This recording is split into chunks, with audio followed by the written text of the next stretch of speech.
I'm just a son conceived from a one-night stand. The one-night stand that never intended any bad, but just the flesh rubbing against flesh to flesh that end up creating my own flesh. The same flesh I moist with my camouflage tears I cry. See, I even dehydrated my system with tears I grew tired of crying them. Grew tired of searching for a father whom he is the father. I'm just a son conceived from a one-night stand. I grew up without a father, and the impact that they had to me is that I never dwell well with authority. Because I never had a father figure in my life to show me the way, I resorted in finding my own way. It's like seeing a compass that has lost its own direction. I don't know much about my father. All I know is he was a taxi driver. He died when I was 3 months, and he died in a car accident.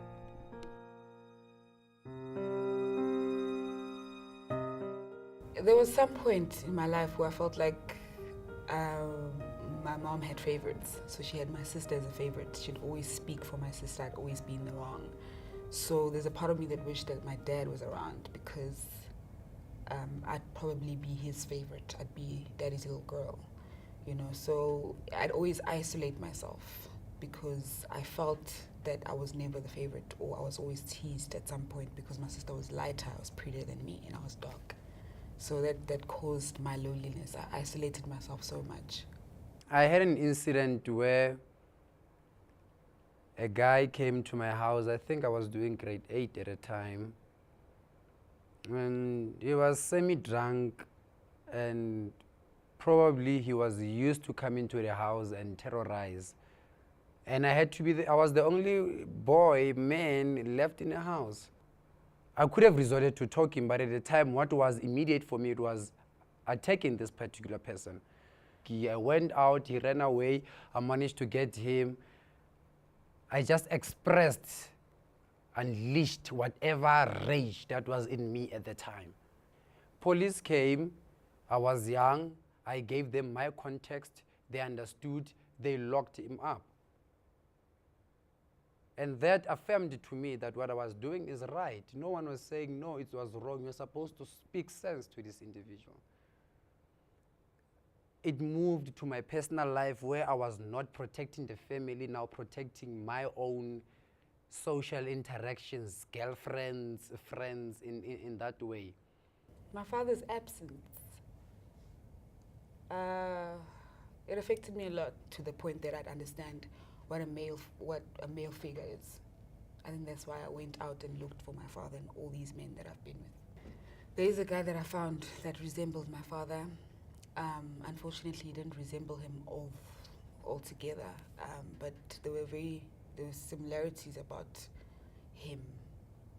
Knowing that my father was a taxi driver, taxi owner, and he was also a taxi driver, taxi/owner. There was a lot of abuse in the relationship, with verbal, physical, and I won't go to sexual, but that was also included in it. There's one incident that I can recall, which is quite new in my mind still, was when it was my 18th birthday, and we had a party at home. He was not allowed in my house.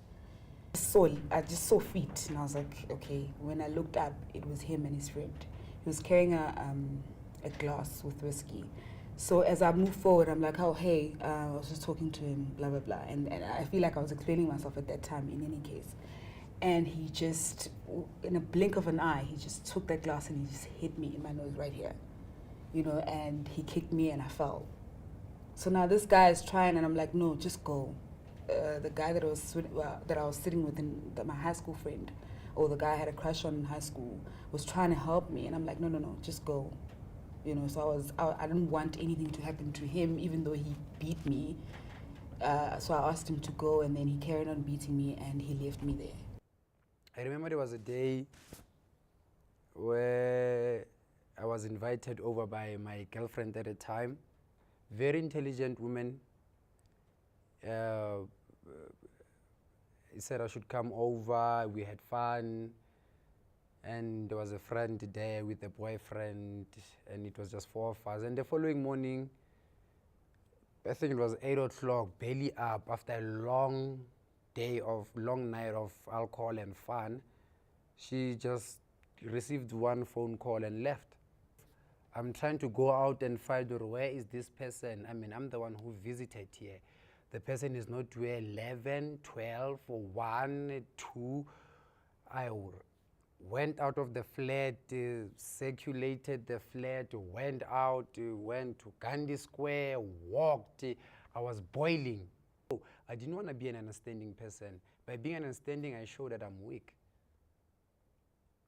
I wanted no hug, no apology. I just wanted to isolate her. I wanted to isolate her to a place where what I'm going to do to her, she was not going to fight. And if she was, I was going to moor her to fucking hell. So I took her to a quiet place where I've already have spotted that there's no people there. And then I started with my torture chamber. Blocking her to the fucking walls there, pusher, suffocating, kicking her, crying. I don't give a fuck. Don't tell me, you can't come.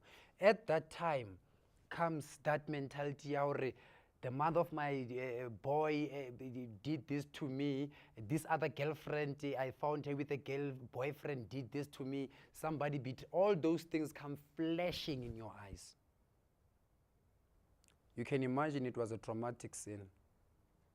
Pulled her, and she had to promise to me that she's going to behave or else I'm going to unleash more fire. That's the mentality of a person who abuses. You always justify and capitalizes and use advantage of something that you cannot even use. It blocks expressions. You know, the more you talk, the more you feel weak. I can't talk. I need to touch, react. It felt okay, it felt right. I'd go home with a blue eye, I'd go home with a big nose, and my mom would ask me what's going on, and I'd be like, no. I fell. But it only started hurting me because I was lying. Why was I lying that if it was so right, why was I lying that I'm getting beaten up? You know, so I think from the first time he did it, it became worse and worse and worse.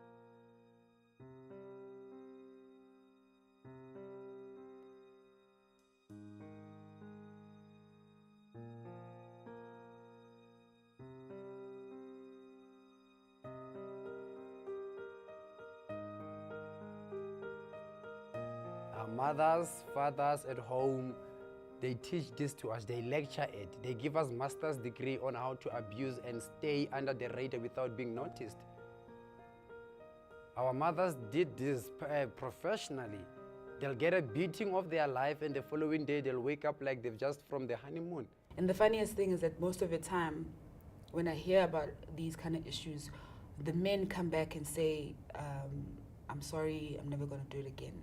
I was the one saying I'm sorry to him because I wanted more, because that's what I knew as love.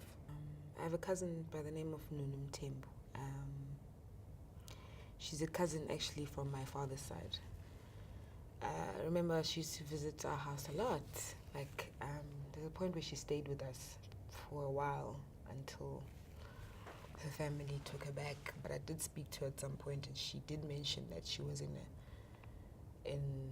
an abusive relationship. She wasn't really, when someone would mention it as if it's nothing wrong with it. I think she was at a state where I was back then. And I did say to her that I was there as well. It's always better to move away from it. But she died this year, beginning of this year. And, the boyfriend is still attending a case. He's innocent until proven guilty. But from what I hear from her mom is that she was beaten up to death.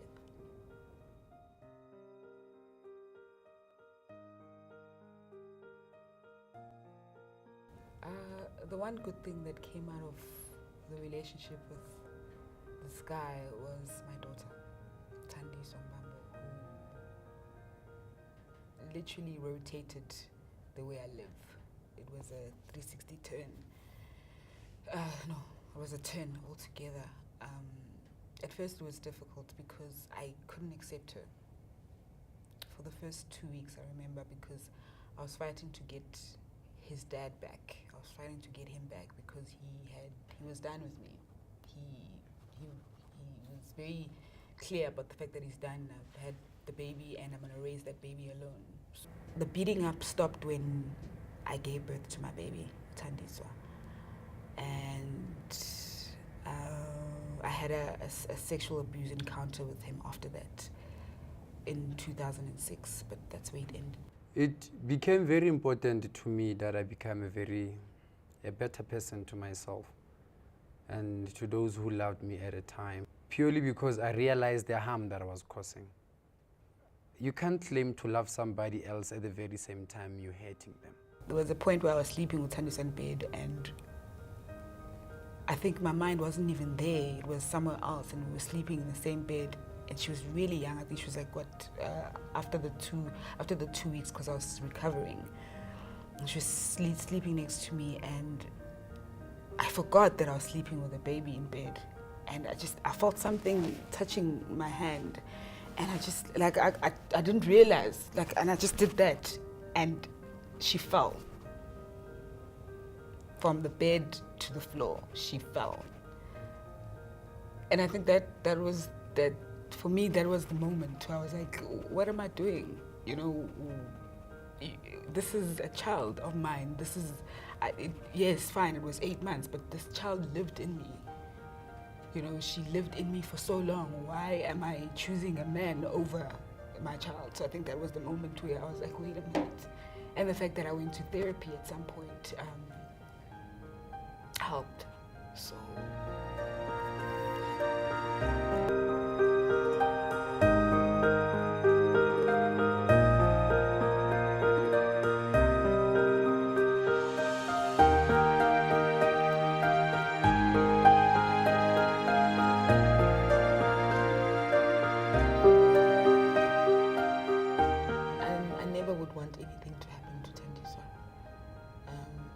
Thandiswa is my life, and I think she's the reason why I'm still alive today.